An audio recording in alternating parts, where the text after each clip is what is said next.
One of David Carrick's victims, a serving Met police officer, lifts the lid on the sexist culture that enabled him. In an exclusive interview, she tells ITV News of her anger at the force and her guilt for not reporting him sooner. I knew a male officer and a female officer's word, one against the other, was never going to go my way. No one was going to believe me over him. I saw it as probably the end of my career and a very difficult time. She'll also tell us if Britain's biggest police force can make meaningful change. Also tonight. The NHS Trust fined £800,000 over the death of baby Winter at just 23 minutes old. It shows a disregard for human life. A Memphis police chief prepares America for the release of video showing her officers beating a motorist who died. And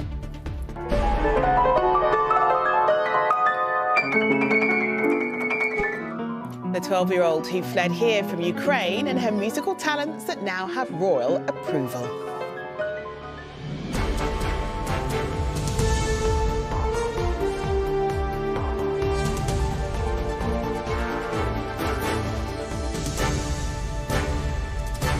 This is the ITV Evening News with Charlene White.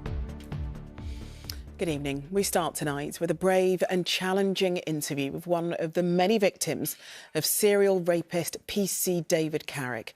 A fellow Met police officer has broken her silence to tell ITV News how the culture within the force stopped her from telling the truth. She stayed silent about Carrick's assault on her for fear her career would be ruined. But she finally found the courage to report him and helped bring one of Britain's most prolific sex offenders to justice. Despite her horrific ordeal, she told our reporter Chloe Keedy she believes the Met has changed for the better.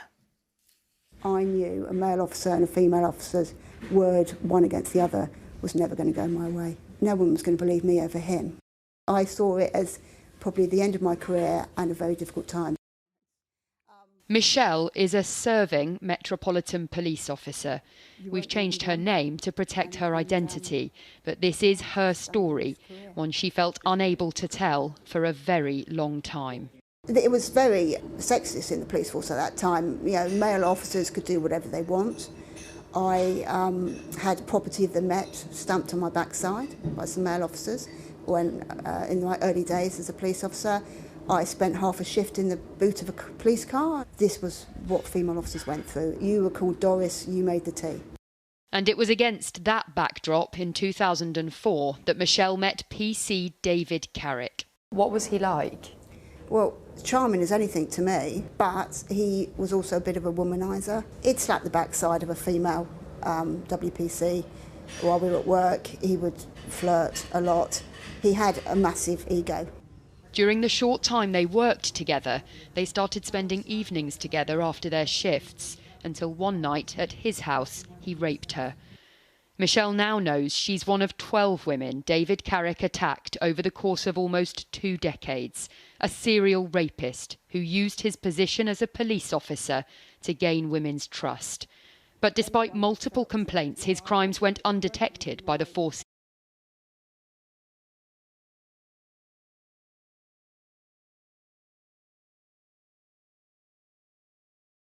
he worked for. It wasn't until 2021, when another woman came forward, that Michelle realised she wasn't alone. His picture came onto the TV and it was instant recognition. He hadn't changed particularly. And I thought, oh my God, yeah, someone else has gone through what I've gone through. How do you feel about the fact that it's taken until now for you to be able to talk about what happened to you and to tell them what happened to you? I feel angry. I do blame the Met Police for it entirely. I feel angry that I couldn't report. It's almost, I'm a hypocrite because I didn't report. And alongside that, obviously, I feel guilt that I didn't report because I feel guilty for the other victims that I didn't do something that I should have done because of the culture of the job. And now they may not have gone through what they went through. Michelle believes that culture is starting to change. I think it's changed now. I think it's recent. The change is recent, and I will say it's pretty much come with a change of commissioner. But for her and at least 12 other women, that change has come far, far too late. Oh, Chloe, so brave of her to come forward to tell us her story. And she is very supportive of the new commissioner, isn't she? Yeah, well, she's met with the Commissioner. She says he has apologised to her personally. We did ask him for an interview today, but we were told he wasn't available. He did send us a statement saying he fully supports her decision to speak out about the abuse she endured. And he said he's determined not only to root out those who corrupt the Met, but also to make it easier for women to come forward. Now, Michelle told me today morale in the force is at an all-time low, and she said she personally finds it incredibly sad to think that people don't trust police officers like her anymore. Now, in spite of everything she's been through, she's got no intention of leaving the force, and it was sort of extraordinary to hear her talking today about having to win people's trust back, and that is something that she acknowledged is going to take a very, very long time. OK, Chloe, thanks very much. Well, if you've been affected by any of the details in Chloe's report, you can find links to help and support on our website. Just go to itv.com/news. The parents of a newborn who died because of hospital errors and failings say they hope a record fine for the trust responsible will stop it happening to others. Winter Andrews died 23 minutes after she was born due to a lack of oxygen. Today, Nottingham University Hospitals Trust was ordered to pay a court to pay £800,000. Our correspondent Ben Chapman has more. They had just 23 precious minutes together. Winter Andrews died in her mother's arms, having been delivered too late following multiple systemic failings in her care. Today, her parents were in court as a judge handed a record fine to the latest hospital trust facing an inquiry into its maternity services. No financial penalty will ever bring Winter back. We feel that this sentence isn't just for Winter, but it's for all the other babies that have gone before and after her. The things that went wrong at this hospital are familiar from previous maternity scandals. Not enough midwives, staff not following guidelines, not spotting when things were going wrong quickly enough. The most common word used by the judge about this hospital was failure, over and over again. But while this was a rare criminal prosecution, it is not an isolated case. There is a huge independent review underway into the deaths of many more babies here. The senior midwife leading it says more than 1,000 families have come forward. We are already aware of some very serious cases, and the focus now has got to be on listening to families and supporting the trust to improve. The Trust's chief executive says he accepts the failings in Winter's case and apologised to her parents. What do you say to the family when they say you haven't done enough to fix this? I would like to acknowledge the bravery of Mr. and Mrs. Andrews in coming forward and following this process through. But they want to see some changes. I know, and we all want to see changes here. We are doing and have done a great deal. I will be the first to acknowledge that there's much more to do. The judge said today's £800,000 fine could have been higher, but she was conscious it would only take money away from patient care. Winter's parents say they hope it sends a clear message to hospital managers to improve the safety of mothers and babies. Ben Chapman, ITV News, Nottingham.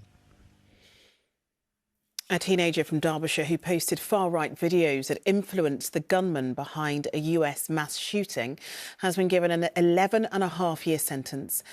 19-year-old Daniel Harris called for the total extermination of subhumans in his videos. They were shared by Peyton Gendron, who went on to kill 10 people in Buffalo in New York last year.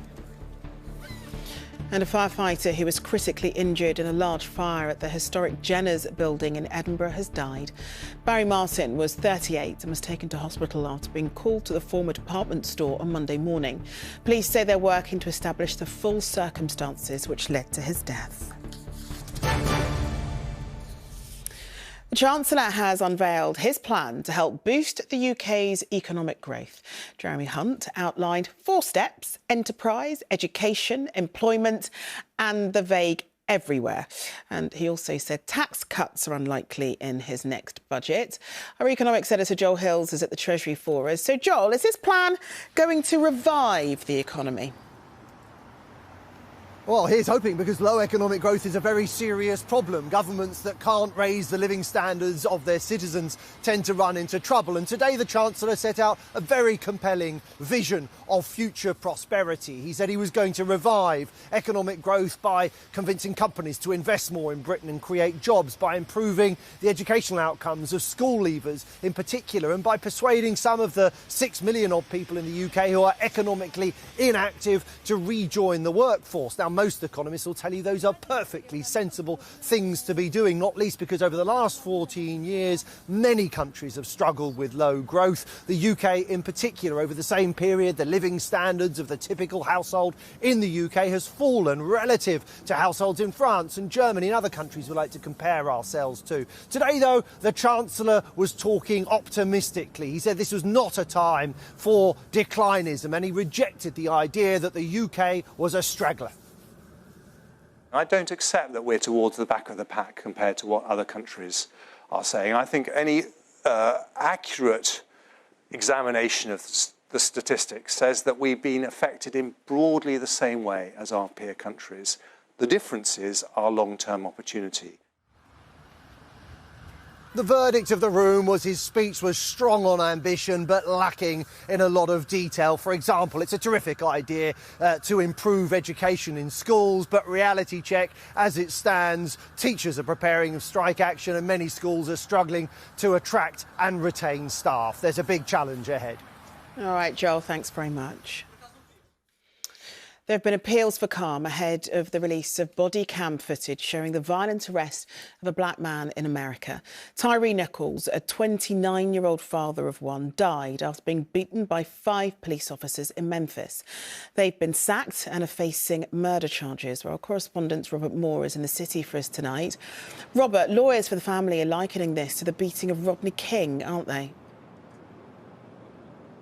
That's right. This body camera footage is expected to be released here in Memphis in just over 5 hours' time. Those who have seen it say it is profoundly shocking and appalling. And yes, as you say, the police chief here has compared it to that infamous footage from over 30 years ago when Rodney King, the motorist in Los Angeles, was beaten by LAPD officers. So there's real concern here now about what will happen on the streets over the next few days. Tyree Nichols was assaulted by police on January the 7th. He survived for a few days before dying in hospital from his injuries. 5 police officers were first of all sacked, and then when the video was seen, they were subsequently charged with second-degree murder, with aggravated kidnapping, with aggravated assault.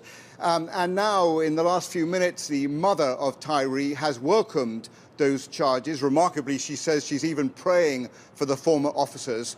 And last night, at a vigil for community activists who were mourning her son, she pleaded for calm. It's going to be horrific, but I want each and every one of you to protest in peace. I don't want us burning up our cities, tearing up the streets, because that's not what my son stood for. Well, there's less of a racial element here, of course, because all 5 police officers are themselves African-American. But this returns the American conversation once more to the question of this extreme frequency of police brutality. President Biden, the Attorney General, community activists here, all calling for peaceful protests. OK, Robert, thanks very much. There's plenty more to come on the ITV Evening News, including how our shopping history could contain warning signs of a cancer diagnosis, and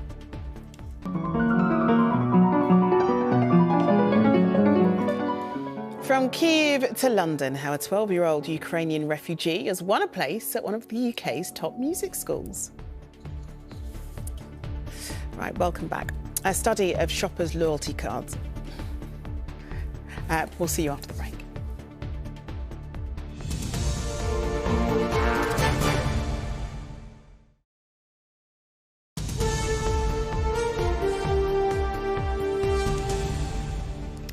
Welcome back. A study of shoppers' loyalty cards could help detect ovarian cancer months before traditional diagnosis. Cancer research found sufferers followed a pattern of buying more painkillers and indigestion medicine. With no reliable screening for the disease, it could save lives, as Sejal Karia reports. It's one of the most difficult diseases to detect in its crucial early stages. But doctors in a new study think by keeping tabs on the tablets we buy may just help spot the early signs of ovarian cancer. They found women in the undiagnosed early stages of the cancer bought painkillers and indigestion medicine more often. Almost 300 consented to the tracking of their shopping habits via their loyalty cards at two major retailers, Boots and Tesco. Those who had cancer changed their buying habits up to 8 months before their diagnosis. Lorraine McKittrick was diagnosed with high-grade serious ovarian cancer 3 years ago. For a year before her diagnosis, she was regularly taking indigestion medicine. I had chronic indigestion, so I went and I got stronger indigestion tablets from the doctor. I was just trying to control it myself, and then my doctor says, I think it's gallstones. And when they did the CT scan, they discovered a big, huge tumour. The problem for both doctors and patients is that spotting ovarian cancer is extremely hard. Symptoms often include bloating, stomach pain, loss of appetite and frequent urination, as well as indigestion, constipation or diarrhoea and back pain. However, these symptoms can easily be confused with other common, less serious conditions. The aim now is to expand the study into other cancers, while providing hope to women with ovarian cancer that it can be caught early and save lives. Sejal Karia, ITV News. Around the world, people have been coming together to mark Holocaust Memorial Day. It's to remember the 6 million Jews murdered during World War II, as well as millions of others killed under Nazi persecution. Today is the 78th anniversary of the liberation of the Auschwitz death camp in Poland, where a ceremony was held with Holocaust survivors and mourners. In Berlin, a special session of Parliament was held where victims of the Nazi regime were commemorated. And here, the King and Queen Consort lit candles in Buckingham Palace, whilst also meeting with genocide survivors. Dartmoor National Park Authority will appeal against a court ruling that banned wild camping without the landowner's permission. The legal ruling came after two wealthy landowners won a High Court challenge, arguing that wild campers caused problems to livestock. And British actor Sylvia Sims has died at the age of 89. She was best known for her role in the 1958 film Ice Cold in Alex and played the Queen Mother in the 2006 film The Queen. Finally, the 12-year-old Ukrainian refugee who's following in the footsteps of Sir Elton John and Catherine Jenkins. Katerina Pushnik's incredible piano playing has won her a place at the prestigious Royal Academy of Music. Her talent was spotted after she and her mum were put up by a host family in Bristol, as Rupert Evelyn reports. Close your eyes and just listen.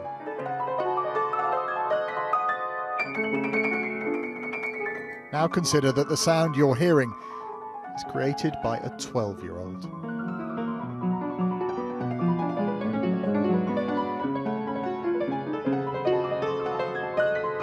We're only hearing her exceptional talents now, because Katerina and her mother Anna fled Ukraine and found refuge here. Her brother and her father are still there. It's only when she escapes in her music that she fleetingly allows herself a moment to put the war to one side. How important is the piano to you? It's very important. It's like maybe 70% in my life. Music and piano playing. I always practice every day, and it's helped me to take my mind off the bad things. To the untrained ear, her skills are instantly obvious. But the experts see it too. The Royal Academy of Music gave her a place after one recital, and in Bristol, she has a full private school scholarship.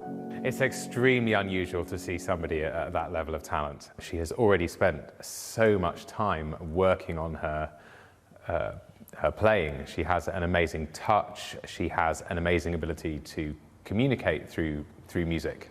Supported by a host family, Britain has delivered more than she could have imagined. But there's one dream that dominates them all. I want to war over in Ukraine, and then we want to be our family. We want to be together. Rupert Evelyn, ITV News, Bristol. Just beautiful, Katerina. OK, that's it for now. The weather's next, and Julie will be here with the latest after tonight's football. But for me and the rest of the team, enjoy your weekend. Bye-bye.